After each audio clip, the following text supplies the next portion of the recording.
les gens, des délais peut-être qu'on doit respecter, on n'arrive pas, on est tourmenté par ça. Il y a plusieurs situations, on est là, on se pose la question, mais qu'est-ce qui se passe? Mais nous devons comprendre que notre vie est entre les mains de Dieu. Amen. Et c'est Dieu qui conduit notre vie.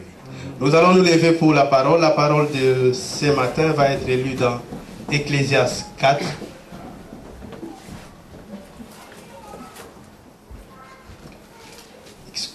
Excusez. Ecclésiaste 4, verset 4. Nous lisons au nom de notre Seigneur Jésus.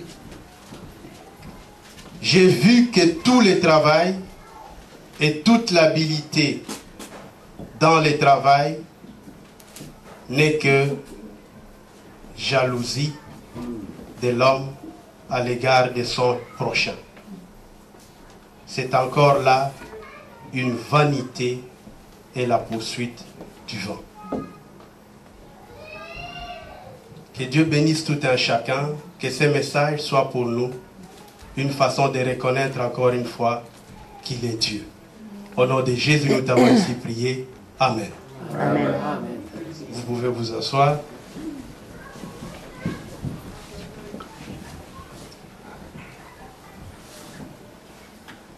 Le pasteur, il a parlé les dimanches passés de la mission de tout un chacun de nous. La mission que nous, on a en tant que citoyens, en tant que chrétiens, d'annoncer la parole de Dieu, de gagner les âmes. Ce sont des choses qui devraient être gravées dans notre esprit. Des choses qu'on doit dire non. Nous avons une mission. Comment entrer dans cette mission? Comment accomplir cette mission? Ce matin, quand j'ai commencé, je parlais de la vie, de la conduite de notre vie. Que notre vie est entre les mains de Dieu. Le thème, c'est qu'est-ce qui conduit ta vie? Bien-aimés, on va être appelé à être dehors. On va être appelé à témoigner. On va être appelé à témoigner aux frères. On va être appelé à témoigner aux païens. Mais avant qu'on puisse témoigner de Jésus, il faut qu'on sache qu'est-ce que Jésus a fait de notre vie. Pourquoi? Parce que les gens que nous allons trouver à l'extérieur, ils vont avoir des problèmes. Et pour que nous, on arrive à les exhorter, il faut qu'on s'examine, qu'on se dise, est-ce que nous, devant telle situation, on a réussi ou bien on est à un stade où on ne peut même pas donner conseil. Tu ne peux pas demander à quelqu'un d'arrêter de boire si toi, tu n'as pas encore arrêté de boire.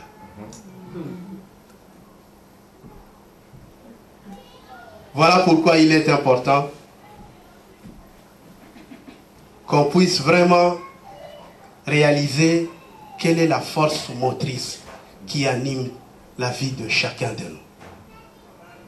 Tu te regardes, tu te dis, qu'est-ce qui anime ma vie? C'est vrai qu'on peut être là, on se dit, frère, sœur, alléluia, amen. Mais chacun, il se connaît. Il se connaît, il connaît sa vie. Il connaît vraiment ce qui le motive dans la vie. Mais nous devons savoir que notre vie doit et ne peut être motivée que par Dieu. Il faut qu'il soit au centre de tout. Mais alors, au centre de tout, tu veux aller champion du monde? Commence par t'exercer. Et il faut t'exercer très fort. Et il faut aimer ce que tu veux faire. Quelle est la force motrice de votre vie? En ce moment, comme je le disais, peut-être on s'est dit, on a des problèmes, on est préoccupé peut-être par le travail, préoccupé peut-être par d'autres soucis de maladie. Mais il ne faut pas que ces choses-là animent votre vie. Il ne faut pas que ces choses-là animent votre vie. Il ne faut pas que ces choses-là dirigent votre vie. Amen. Quand on dit conduire, on voit la direction. On voit l'orientation qu'on peut donner à quelque chose. Beaucoup de gens sont conduits par la culpabilité. La culpabilité. Pourquoi je parle de ça? Parce que peut-être entre nous, il y en a. Peut-être il vous sera appelé à rencontrer des gens qui sont dans la culpabilité. Il est coupable de quelque chose. Sa vie, il ne peut rien faire parce que tout ce qu'il fait, il se souvient toujours des expériences du passé qui n'ont pas été. De ce qu'il a commis dans le passé. Bien-aimé, le passé est passé. Amen. Le passé est passé. Amen. Tu as commis des avortements, c'est passé. Tu as connu des situations qui ont fait que les gens soient blessés dans le passé, c'est passé. Quand on vient chez Dieu, on est une nouvelle créature. Amen. Les choses anciennes sont passées et toutes choses sont devenues nouvelles. Amen. Amen. Dieu a fait d'un meurtrier Moïse un chef, un leader. Il avait tué quelqu'un. Ta vie à toi n'a de sens que si tu t'approches à Dieu.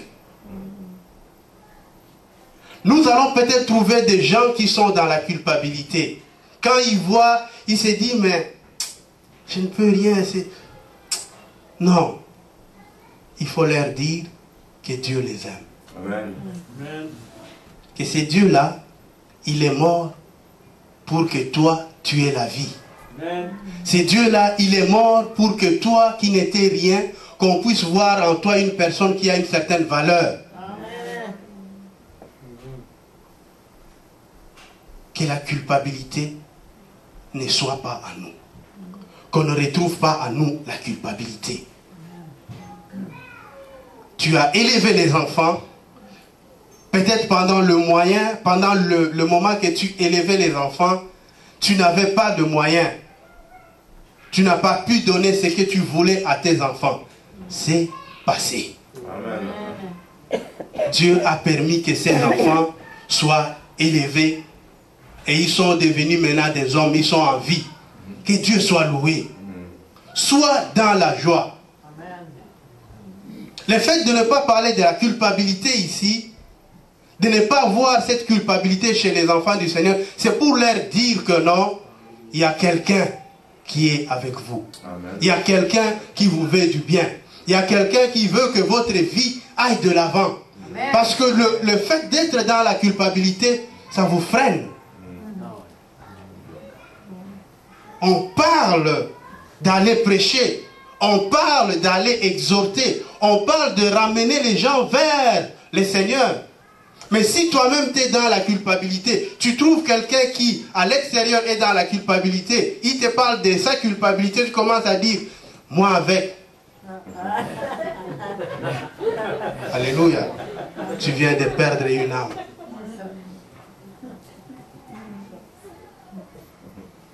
Notre mission est de dépeupler les camps de l'ennemi. Amen. Dépeupler les camps de l'ennemi. Et nous devons être des vainqueurs. Amen. Parce que celui qui est en nous est plus fort que celui qui est dans le monde. Amen. Nous devons marcher toujours la tête haute. Amen. on se pose la question d'où il vient, qui il est. On parle de ça, ça ne lui dit absolument rien. Non, c'est pas que ça me dit rien. Je sais qui je sers. Amen. Et celui que je sers, quand il y a des problèmes, je ne m'appuie pas sur mes problèmes, mais je m'appuie sur lui. Amen. Voilà pourquoi nous devons prêcher contre la culpabilité. Parce que la culpabilité nous éloigne de notre Seigneur.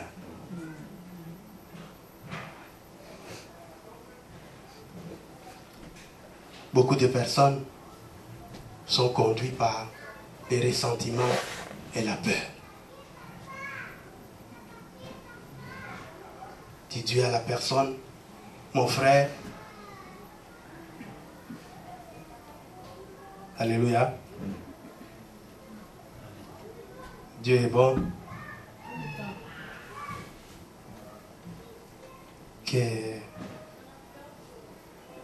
le Seigneur soit avec... Merci. Alléluia. Nous avons une très grande église. Amen. Amen. Amen. Amen. Nous avons une très grande église. Amen. Amen. Et Dieu nous aime. Amen. C'est vrai que ce que vous voyez là, que chacun fixe le nombre de bancs qu'il voit. Et qu'on dise, Éternel Dieu, tu es vivant. Amen. Éternel Dieu, tu es vivant. Éternel Dieu, tu es vivant.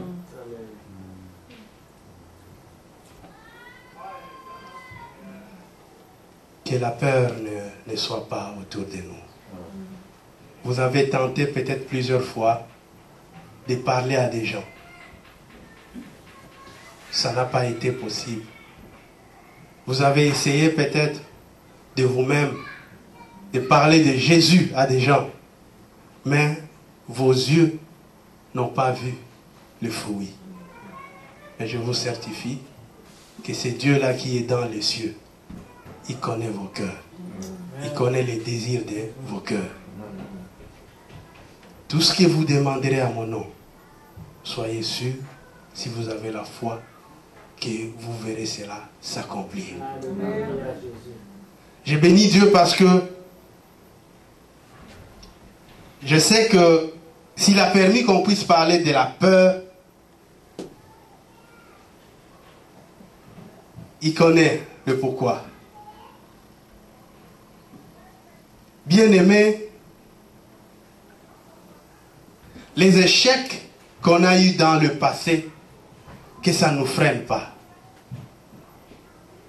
Dans le passé, peut-être tu avais prêché, ça n'a pas été. Dans le passé, peut-être tu as parlé de Jésus, ça n'a pas marché, selon toi. Mais Dieu, il t'a dit, vas-y. Ne reste pas sur ton banc. Regarde le besoin de l'Église. Regarde le besoin de l'Église.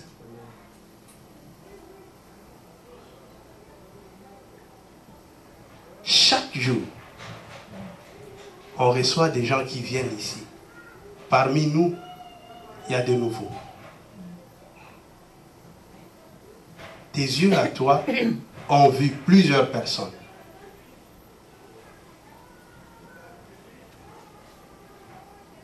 Quand tu arrives à l'église et que tu vois qu'il y a certaines personnes qui ne sont pas là, pourquoi tu n'appelles pas? Ben, je ne sais pas ce qu'il va dire. Peut-être que tu as peur. La peur ne consolide pas les liens. La peur ne fait pas l'unité. Quand on a peur, on ne sait pas avancer. Quand on a peur, on ne peut pas bâtir une église. Si on veut que notre église aille de l'avant, il faut qu'on puisse enlever le masque de peur. Que les gens se sentent libres de dire non. On va aller. Tel frère n'est pas là. Je ne l'ai pas vu. Tu n'as pas besoin de demander au pasteur. Les numéros du frère, c'est quoi? Les numéros de la sœur, on appelle.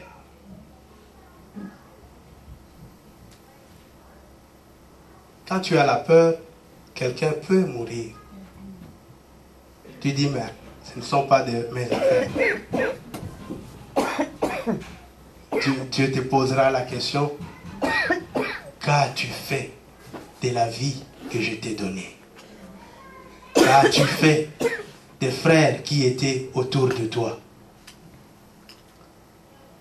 Quand il était malade, quand le frère était peut-être dans les besoins, un coup de fil pouvait le réconforter. Mais tu ne l'as pas fait parce que tu avais peur.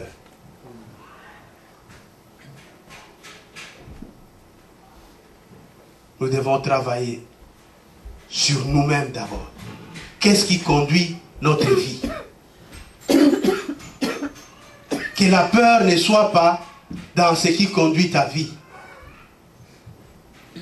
Que tu sois une personne où quand on parle du Seigneur, il est toujours en avant. Parce que quand tu commences par la peur, tu commences à utiliser ce qu'on appelle la fausse humilité. On parle de quelque chose, tu es toujours derrière les gens. En réalité, tu te caches parce que tu as peur. Mais nous avons un esprit de force et non un esprit de peur. Amen. Comme je disais, que la peur ne soit pas en nous parce que la peur nous met en prison. La peur ne permet pas qu'on puisse aller de l'avant.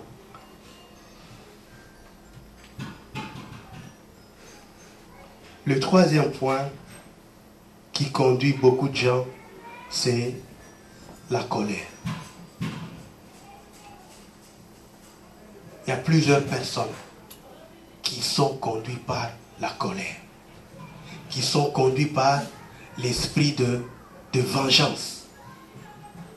Tu vois la personne, il te parle, mais il a cet esprit de vengeance en lui. La colère est quelque chose en réalité qu'il faut que les enfants de Dieu s'en débarrassent. Quand tu es dans la colère, tu ne laisses pas la place à Dieu. Il faut que nous soyons animés par l'esprit de pardon. L'esprit de pardon nous fait approcher de Dieu. La colère, ça nous éloigne de Dieu. On te parle de ta soeur, de ton frère, de ton neveu, de ton cousin. Tu dis, je peux tout pardonner, mais sauf cette personne-là. Je peux tout pardonner, mais pour ce qu'il m'a fait, je ne peux pas. Je suis désolé. Alléluia. Laisse-moi te dire, mon frère, ma soeur, je suis désolé de t'apprendre que tu n'as pas compris la parole de Dieu. Parce que si tu avais compris la parole de Dieu, ce qui devrait être dans ta bouche, c'est le pardon.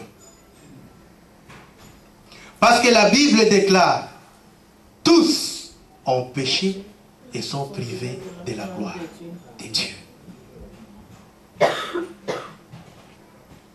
Tu es pécheur. Quand tu nais, tu es pécheur. Mais Dieu, il te pardonne. Quand il te pardonne, il efface tout. Et si Dieu te pardonne, il faut que toi, tu pardonnes pour entrer dans la gloire de Dieu. Mais tant que tu n'as pas le pardon avec toi, rien ne marche. Dieu a permis qu'à un certain moment, on avait organisé le cours ici. On était avec les frères et sœurs en arrière. Il y en a beaucoup qui sont dans le Seigneur, ça fait longtemps. Mais le pardon nous a pris presque 2 séances.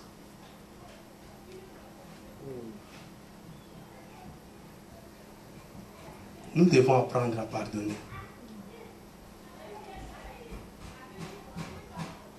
Mon mari, mon premier mari, on a divorcé, je ne le supporte plus. Tu dois l'aimer. Ma femme, on est divorcé, je ne lui parle plus. Hey!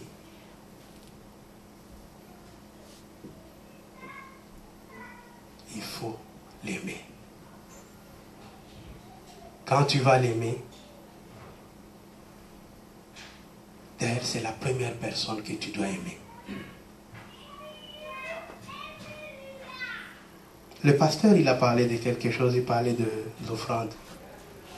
Quand tu donnes les offrandes, il faut que ça te fasse mal. En réalité, c'est quoi? Quand quelque chose te fait tellement mal, tu commences à banaliser l'affaire. Alléluia. C'est que tu n'as plus de frein. Si quelqu'un t'a causé tellement du mal et que tu arrives à le pardonner, dis-toi que tu es réellement libre. Amen. Parce que le petit bobo entre frères et sœurs, tu vas trouver ça comme du yogourt. Alléluia. Parce que tu as pardonné ce qui était dur, ce qui était difficile pour toi. Les petites affaires là, tu dis, ah ben ça c'est rien. Ah ben non, j'ai déjà fait le maximum. Oh, ça c'est rien. Et c'est là où on va avoir une peau où c'est comme l'oiseau, l'eau qui tombe, ça coule. Parce qu'on a pardonné ce qui était difficile. Voilà pourquoi nous, en tant qu'enfants de Dieu, il faut qu'on arrive à ces points-là. Et une fois on a atteint ces points-là, à l'extérieur, quand on va exhorter les gens, et que quelqu'un s'est présenté avec de tels propos, on va donner notre vie en exemple. Et ça va être ce qu'on appelle un témoignage pour ramener les gens vers le Seigneur.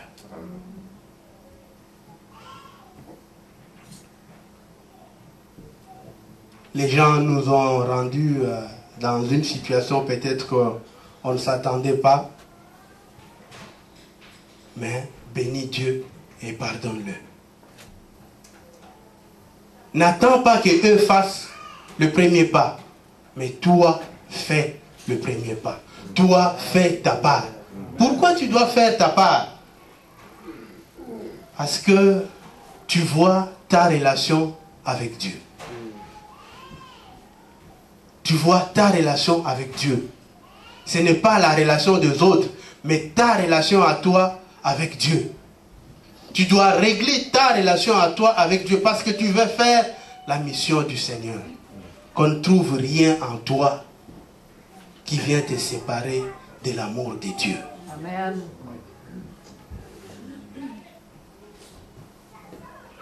Je bénis Dieu parce que aujourd'hui on peut parler du pardon. On parle de ça facilement. Mais je me souviens, ça me faisait longtemps. Là, je n'étais pas encore dans le Seigneur. C'était du tic au tac. Il m'a fait ça. Je me calculais des fois. 30 jours. Bouder la personne. Je voyais la personne, mais ça ne me disait absolument rien. La personne faisait par tous les moyens pour te parler, mais toi tu dis, oh, oui. Donc, la meilleure façon de me positionner, c'était le calme complet. Alléluia. Tu faisais le mur. La personne te voit, il veut te parler, mais toi, tu ne réponds pas. Quelqu'un qui s'approche de toi, il dit, ben, je trouve que cette fleur-là, elle est jolie. Hein? Toi, tu passes. Mais Dieu est bon. Dieu sait comment modeler les gens. Dieu sait comment tailler les gens. Quand tu pardonnes, ça te fait gagner du temps. Quand tu pardonnes, ça t'évite des ulcères. Alléluia. Parce que quand tu ne pardonnes pas, à chaque fois que tu vois la personne, tu es en train d'imaginer par quel piège je peux l'avoir. Hein? C'est le temps que tu pouvais faire quelque chose de bon. Quelque chose qui peut faire avancer l'œuvre de Dieu. Quelque chose qui peut faire avancer tes projets. Mais tu utilises ces temps-là pour les pièges. Utiliser quel piège, par où je peux l'avoir. Quand il tombe, paf, c'est fini. Je bénis Dieu. Parce que la parole de Dieu nous aide réellement à être libres. On a parlé de la culpabilité. On a parlé de la peur. On a parlé de la colère. Le quatrième point, c'est le besoin d'être approuvé. Alléluia. Excusez-moi. Nos vies à nous ne peuvent pas être conduites par nos amis. Nos vies à nous ne peuvent pas être conduites par des gens qui nous disent quoi faire.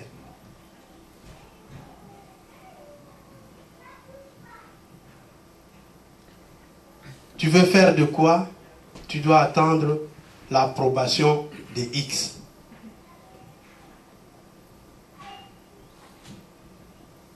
Ici, c'est un point très important. Si tu arrives dans un couple, tu entres dans la maison, tu poses la question à la femme, et c'est l'homme qui répond, il y a un problème. Tu poses la question à la femme, c'est l'homme qui répond. Tu poses la question à l'homme, c'est la femme qui répond. C'est un peu subtil. Le besoin d'être approuvé fait que on n'arrive pas à s'afficher. Tu veux faire quelque chose, tu es comme insécure. Tu veux que tout autour de toi, que les gens disent d'abord, oui, tu peux le faire. Non, non, non, non, non, non. Qu'est-ce qui conduit ta vie? Ce sont tes amis? Ce sont tes parents? C'est ta mère, c'est ton père? Ou bien c'est Dieu? Ici, il arrive des fois, il arrivera qu'on aille à l'extérieur parler de Jésus. Et les gens diront, mes parents, ils ont toujours fait ça. Et moi, je dois suivre ce que mes parents font. Alléluia. Nous devons suivre ce que la parole de Dieu nous recommande de suivre. Amen. Nous ne pouvons pas suivre ce que nos parents nous disent de suivre, même si c'est dans le mauvais chemin. Mais suivons plutôt ce que la parole de Dieu nous recommande de suivre. Qu'est-ce qui conduit notre vie? C'est Dieu.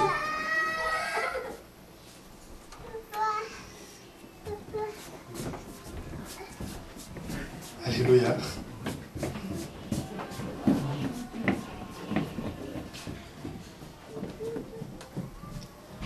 Ici, ça vient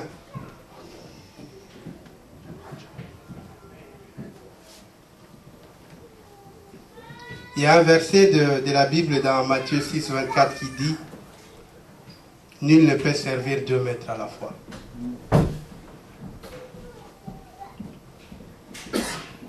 Ou bien tu veux suivre Jésus, ou bien tu veux suivre les amis.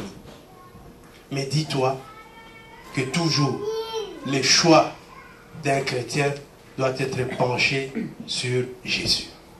Les amis, on les aime bien. Mais quand il arrive le moment de faire le choix, on se retourne vers Jésus. Amen. Notre vie doit être conduite par Jésus. Les gens que nous allons trouver à l'extérieur, il faut qu'on arrive à leur expliquer ça. Qu'ils sachent que Dieu est au centre de tout. Pourquoi est-il bon d'avoir une raison de vivre? Il faut qu'en tant que chrétien, qu'on ait une raison de vivre.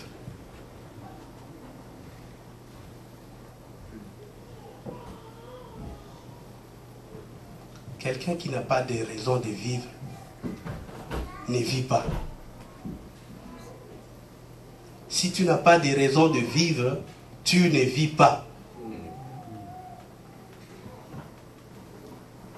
Tu es comme une feuille morte. Quand le vent souffle, elle va dans toutes les directions.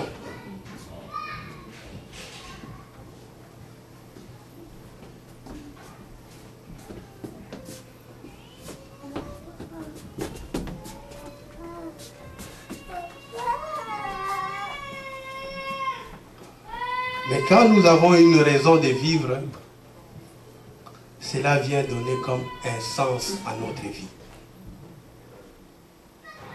La raison de vivre te pousse à aller dans une certaine direction.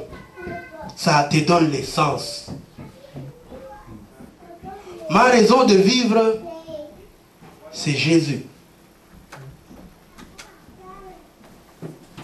Qu'est-ce que je dois faire pour aller vers ce Jésus-là?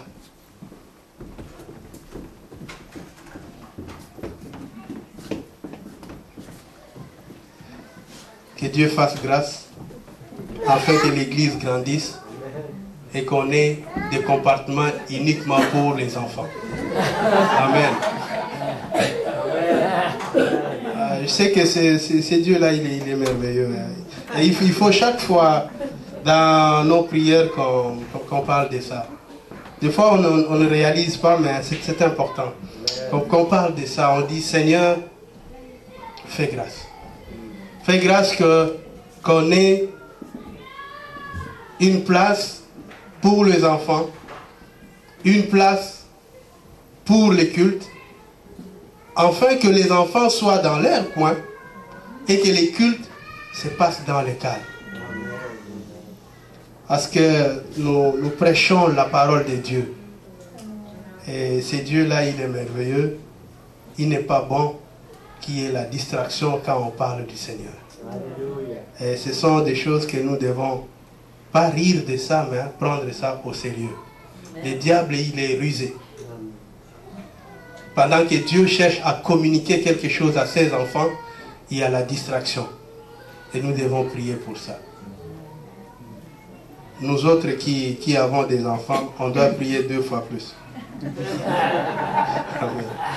Je parlais de connaître votre objectif donne un sens à votre vie. Quand on sait ce qu'on veut, quand on sait où on veut aller, on sait quelle direction il faut prendre. Je veux aller à Montréal. Quelle est la direction que je veux prendre? Je veux aller à Montréal. Je ne peux pas prendre mon avion et voler comme ça. Alléluia. Je dois savoir où se trouve Montréal. Quelle est la direction que je dois prendre? Je sers le Seigneur. Nous avons un plan à l'église, nous avons une mission à l'église d'évangéliser. Qu'est-ce que moi je dois faire? Quelle direction je dois prendre? Comment je dois me préparer face à ça? Quel sens je dois donner à ma vie? Quelle direction je dois prendre?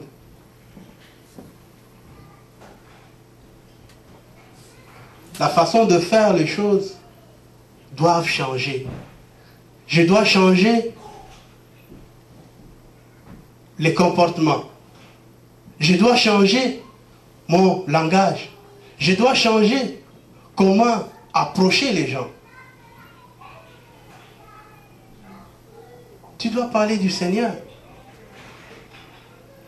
Tu vas chez quelqu'un, si tu loues, c'est bien.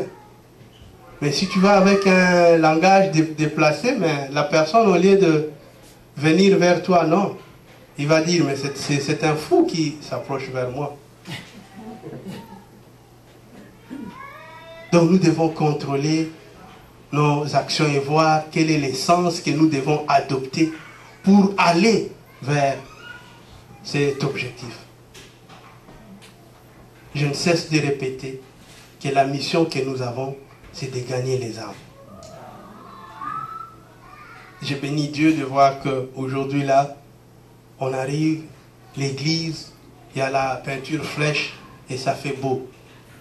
Et je n'ai vu nulle part, on a écrit, c'est moi le frère tel qui ai fait ça. Alléluia. Amen. Ça, c'est servir Dieu. Qu'est-ce qu'il a donné? Il a donné son temps pour Dieu. Et toi qui as les talents, tes talents, tu les diriges vers où? Dirige tes talents vers le Seigneur. Dirige tes talents pour l'avancement de l'œuvre de Dieu. Le fait que le frère ait mis de la peinture à l'église, peut-être toi ça ne te dit rien, mais ça vient chercher quelque chose à plusieurs personnes.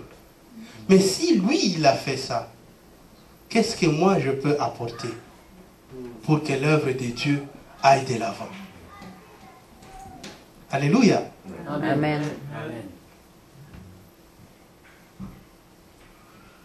À tout un chacun de nous, Dieu a donné l'intelligence et la compréhension. Que les choses que nous voyons, que les choses que nous touchons, nous servent à réaliser quel est le plan de Dieu dans notre vie. Pour que tu fasses des choses dans ta vie, Dieu va utiliser les gens à côté de toi pour qu'ils parlent. Mais c'est en étant attentif que tu vas comprendre qu'est-ce que Dieu veut de toi. Que les actions, les bonnes actions de nos frères et sœurs nous servent de leçons. Connaître votre objectif vous incite à faire de bons choix. Quand tu connais l'objectif de ta vie, tu ne vas pas perdre le temps. Je parlais ici, je veux aller à Montréal. Qu'est-ce que je dois faire? Il faut que je me déplace. Je me déplace comment? Tu commences à faire des choix. Je dois faire de l'évangélisation. Qu'est-ce qu'il faut que je fasse? Tu peux aller demander au pasteur. Tu peux aller avec mes frères et sœurs. Vous décidez, non. Voilà, on va commencer à distribuer les pamphlets. C'est une très bonne idée. On ne va pas perdre le temps à aller je ne sais où, parce que notre mission c'est ici. On veut que les gens viennent au Seigneur.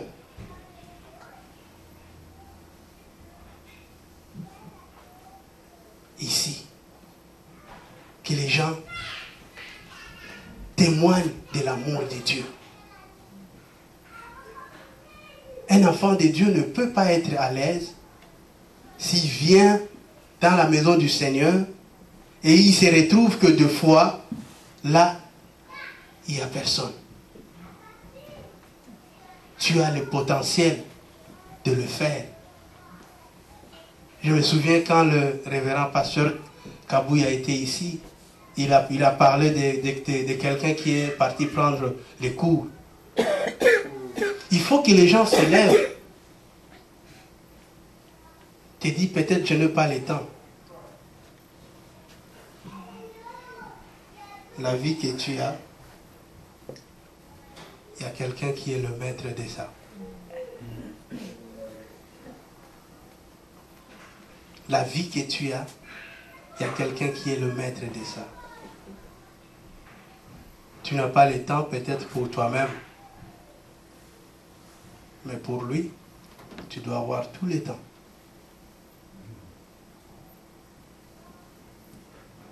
Alléluia. Amen. Tu viens servir Dieu. On te dit, mon frère, ma soeur, tu peux faire ça.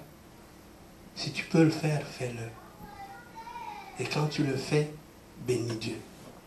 Mais si tu le fais, ne tourne pas après pour dire, c'est toujours moi. Dieu, il peut te les retirer. Les temps que tu as, la vie que tu as, c'est pour Dieu. Trouve-toi des occasions pour les servir. Trouve-toi des occasions pour faire le bon choix. Le bon choix parce que tu as le temps. Peut-être tu t'es dit tu n'as pas le temps de les servir. Mais il y a bien de gens qui étaient avant nous, qui ont compris que la vie n'a de sens que si on serve Dieu. Et toi, tu viens 2000 ans après.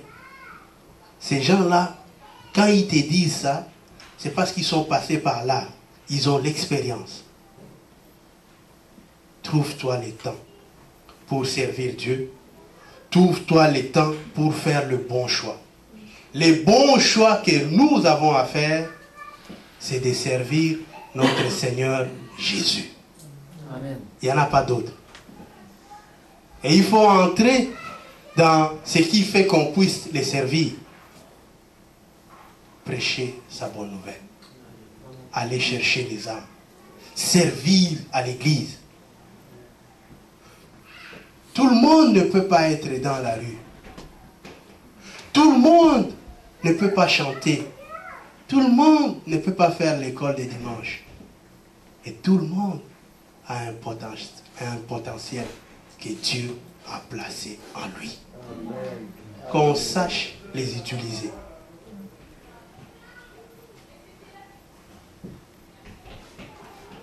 Connaître votre objectif motive votre vie. L'objectif que nous avons de faire de l'évangélisation. Si l'évangélisation ne te motive pas, il y a deux choses. Peut-être tu ne connais pas l'objectif de David. Deuxièmement, l'objectif de ta vie est ailleurs. Alléluia. Tu es là, mais en réalité, tu n'es pas là.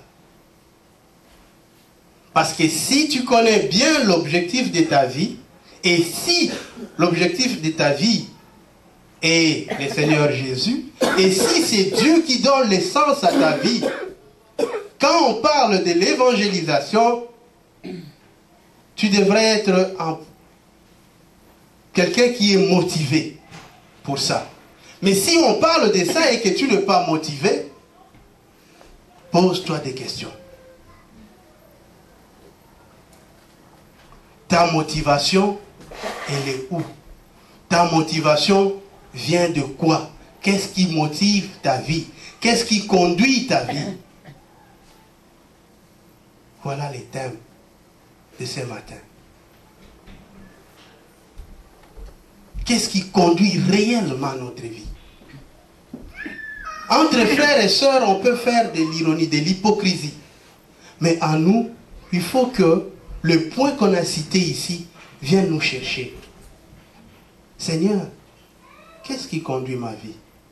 Pourquoi quand on parle de ça, je ne me sens pas interpellé? On parle du Seigneur, c'est comme si tu es loin. Il faut le chercher. tu cherches Dieu, tu vas le trouver.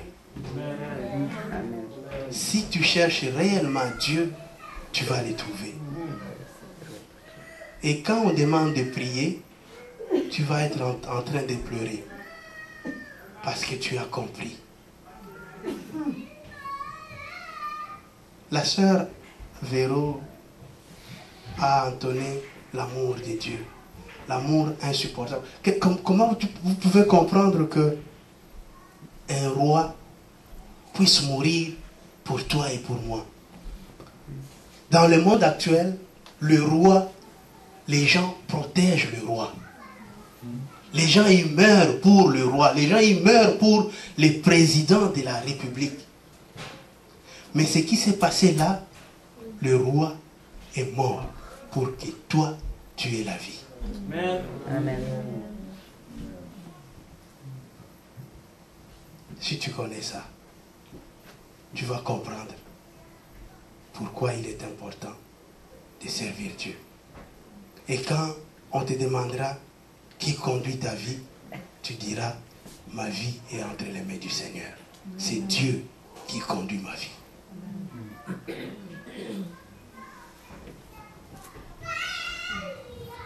Le quatrième point, c'est le point où j'ai dit qui doit nous animer à tous. L'objectif de notre vie doit être basé sur la vie éternelle. C'est l'éternité. Tout ce que nous faisons ici, on se prépare pour l'éternité. Amen. Tu veux hériter l'éternité, il faut recevoir le Seigneur Jésus. À la fin de tes vies, il y a deux questions qui vont être posées. As-tu reçu mon fils? Oui, je l'ai reçu. Qu'as-tu fait du cadeau que je t'ai donné? De la vie que je t'ai donnée? Des dons que je t'ai donnés? Qu'as-tu fait de ça? Tu t'es servi de toi pour toi-même? Pour que ta famille soit bénie? Pour le matériel? Ou bien tu t'es servi pour honorer Dieu? Que le matérialisme ne soit pas au centre de notre vie. Que notre vie soit dirigée par le Seigneur Jésus. La vie n'a de sens qu'en Jésus. En dehors de Jésus, notre vie n'a pas de sens.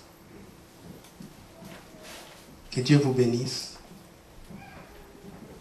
Que le message d'aujourd'hui ne soit pas encore une fois comme un autre message qui va s'ajouter au pile des messages. Mais que ce soit des messages qui vont nous donner un boost pour dire on doit s'élever. Regardez l'église, tournez à l'église. Ce que vous pouvez faire pour l'église, faites-le. Et Dieu est avec vous.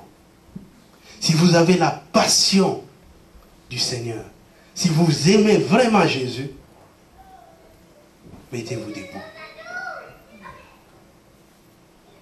Et que votre vie soit conduite par lui. Que Dieu vous bénisse, qu'il bénisse le message d'aujourd'hui. Amen. Amen.